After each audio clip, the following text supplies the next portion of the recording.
Donald Trump is absolutely losing it as European leaders are calling an emergency meeting today. European Union ambassadors are meeting in Brussels following Donald Trump's announcement that he will be tariffing European countries 10 to 25% additional tariffs if they don't support the United States invading Greenland. We're also learning that European Union lawmakers are now set to halt the approval of the European Union's trade deal with the United States, since Donald Trump has stated that he will be imposing 15 or 10 or 25% or even more tariffs on certain European countries that are defending Greenland or who have sent special forces to protect Greenland. We're also hearing from European leaders. Let's take a look at what the Swedish Prime Minister Ulf Kristersson just said after Donald Trump is now threatening these additional sanctions for any European country that does not allow the U.S. to invade Greenland. Prime Minister Kristersson says the following: "We will not let ourselves be blackmailed. Only Denmark and Greenland decide on issues concerning Denmark and Greenland. I will always stand up for my country and for our allied neighbors. This is an EU issue that affects many more countries than those now being singled out. Sweden is now having intensive discussions with other EU countries, Norway and the United Kingdom, for a coordinated response." French President Emmanuel Macron says the following in response to the threats by Donald Trump to tariff France and other nations that are protecting Greenland from a United States invasion. "France is committed to the sovereignty and independence of nations. In Europe, as elsewhere, this guides our choices. It underpins our attachments to the United Nations and to our charter. It is on this basis that we support and will continue to support Ukraine, and that we have built a coalition of the willing for a robust and lasting peace to defend these principles and our security. It is also on that basis that we have decided to join the exercises decided by Denmark and Greenland. We stand by this decision, especially because it concerns security in the Arctic and at the frontiers of our Europe.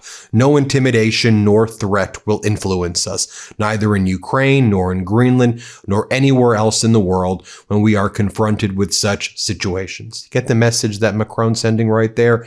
Russia, you won't intimidate us in Ukraine, and Trump, you won't intimidate us in Ukraine, and you won't intimidate us in Greenland, knowing that Trump and Putin are allied in both of those threats.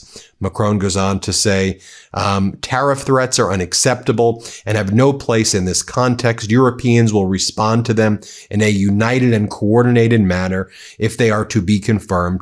We will know how to uphold European sovereignty. It is in this spirit that I will speak with our European partners. And I'll just show you right here what the Polish leader, Prime Minister Tusk, had to say. Let's play this clip right here, where he talks about how if Donald Trump actually goes through with what he's threatening to do with these tariffs and also the threat of invasion of Greenland, that he will literally be destroying the entire world as we know it, but Europe will be ready. Here, play this clip.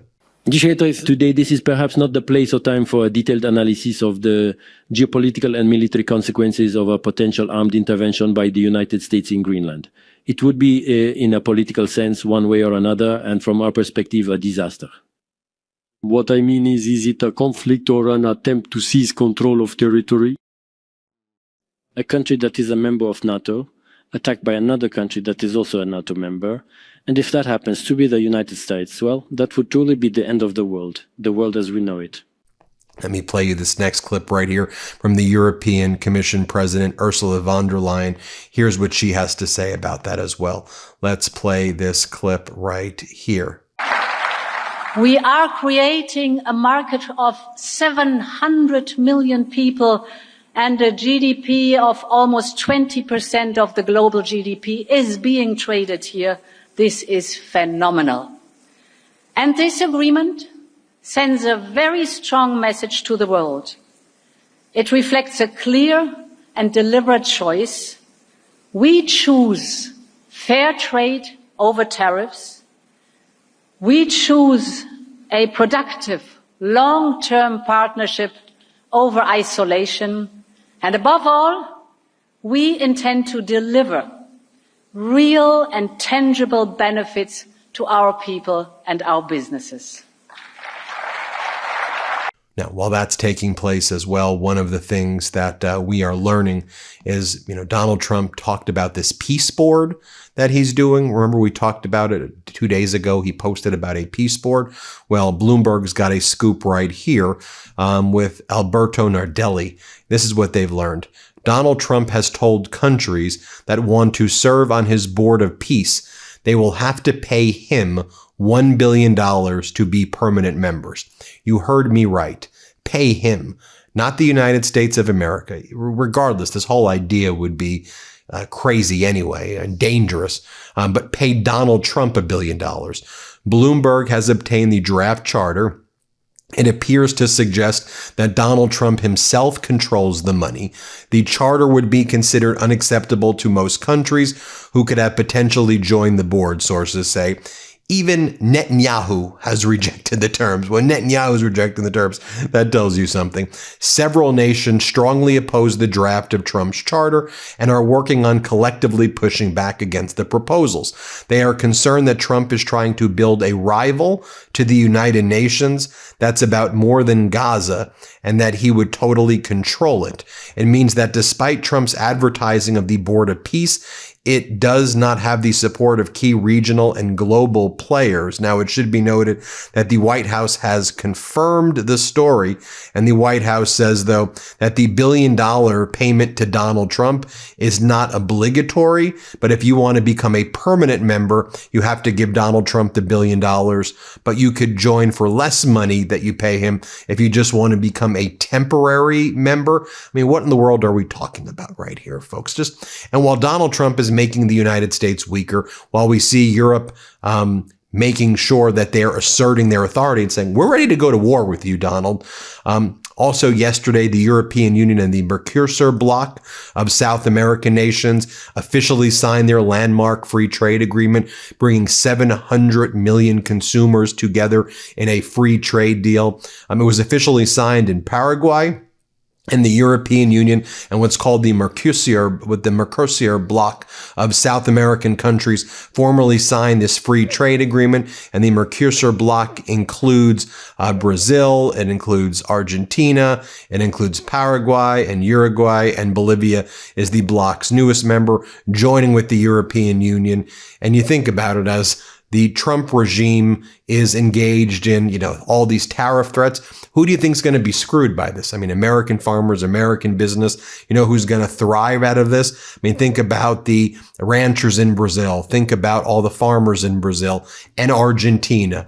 Think about how Canada is going to thrive, even though not in this particular deal, but on other deals, as Canada makes a free trade deal, or not a free trade deal, but a $1 trillion new strategic partnership with China for LNG, liquefied natural gas, for China to send its EVs, China to start buying more canola. I mean, there's so much going on right there. I mean, listen to what this is what Mike Walls, Donald Trump's ambassador to the UN, had to say about taking over Greenland. How utterly pathetic is this? Play this clip. And to the to the Democrats who say, well, they're giving you full access. Look, everybody knows that if you are renting a place or a home, you treat it differently than if you own it. Yeah.